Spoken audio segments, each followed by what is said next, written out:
आज चाहिँ हामी यो क्षेत्र नम्बर 3 को चुनाव प्रसारको क्रममा अहिले चाहिँ हामी यता भैँसी पार्टी यो इपिएस कार्यालयदेखि मासतिर जाँदैछौँ। अनि यहाँ हामीसँग हुनुहुन्छ हाम्रो केन्द्रीय सदस्य हाम्रो आदरणीय दाई हाम्रो मदन दाई हुनुहुन्छ। अनि हाम्रो युवा श्रम संस्कृति युवाको केन्द्रीय अध्यक्ष हुनुहुन्छ। अनि हामी चुनावमा प्रसारमा भाग लिने हामी साथीभाइहरू हुनुहुन्छ।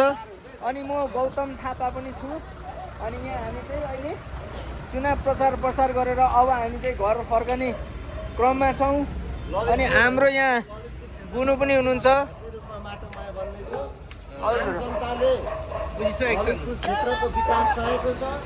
ललितपुर क्षेत्र नम्बर 3 को आम जनताले चाहिँ ऋतुवर्तनलाई उहाँले जिताउने अभियान हरेक उहाँले चाहिँ कसरी हुन्छ त्यो अभियान चलाइराख्नु भएको छ।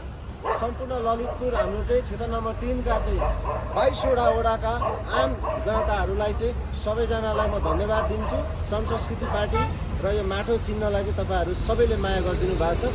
यसरी नै यो माटोलाई माया गर्नु भनेको राष्ट्रको विकासलाई माया गर्नु हो। जय देश जय माटो।